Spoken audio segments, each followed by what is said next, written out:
যুক্তরাষ্ট্র ইসরায়েলের সঙ্গে যুদ্ধের জেরে বিশ্বের অন্যতম গুরুত্বপূর্ণ জ্বালানি পরিবহন পথ হরমুজ প্রণালী বন্ধ করে দেয় ইরান। ইরানের সমর্থনে গত মাসের শুরু থেকে বিশ্ব বাণিজ্যের আরেক গুরুত্বপূর্ণ পথ লোহিত সাগরের প্রবেশপথ বাব এল মানদেব প্রণালীতে সৌদি অভিমুখে জ্বালানিবাহী জাহাজে হামলা চালাচ্ছে হুথি বিদ্রোহীরা। ফলে বৈশ্বিক জ্বালানি সরবরাহ নিয়ে দেখা দিয়েছে অনিশ্চয়তা। সম্প্রতি ১৩টি দেশকে সঙ্গে নিয়ে নতুন সমুদ্র প্রতিরক্ষা জোট গঠনের ঘোষণা দেয় সৌদি আরব, যেখানে পাকিস্তান ও তুরস্কের পাশাপাশি রয়েছে বাংলাদেশও। যদিও ২০১৫ সাল থেকে হুতিদের বিরুদ্ধে যুদ্ধ করে আসছে সৌদি নেতৃত্বাধীন আরেকটি সামরিক জোট। এ অবস্থায় প্রতিরক্ষা জোটে বাংলাদেশের যোগদান নিয়ে দেশে বিদেশে শুরু হয় আলোচনা। শিয়া বাটার ও ভিটামিন সমৃদ্ধ লিলি বিউটি সোপ, তারুণ্যময় উজ্জ্বল ত্বকের জন্য।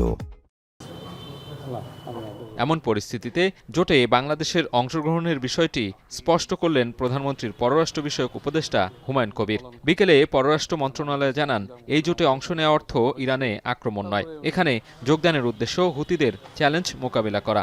সৌদি আরবিয়ার মানে সিকিউরিটির ক্ষেত্রে কোনো সহযোগিতা সৌদি আরবিয়া চায়। এই স্ট্রং অ্যাটাচমেন্ট থেকে Bangladesh from a moral ethical point of view will always as one of the largest Muslim countries in the world.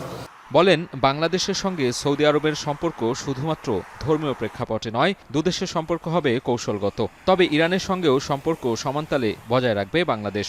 The relationship with Saudi will not simply be limited to pilgrimage, then Umrah বা হজ করাতে গেলাম, not just from a religious perspective, but the relationship between Dhaka and Riyadh will be a strategic one.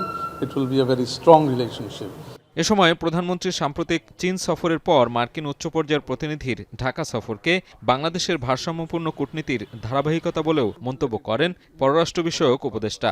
চায়নার সাথে আমাদের যে সম্পর্ক, it is a very it's gone into new Heights, এটা strategic সম্পর্ক এবং ওখান থেকে অনেক ইনভেস্টমেন্ট অপরচুনিটি আছে। এছাড়া সার্জিও গোরের সফরে বিভিন্ন ইস্যুতে সফল আলোচনা হয়েছে বলেও মন্তব্য করেন হুমায়ুন কবির। সাজিদ আরাফাত, এখন, ঢাকা।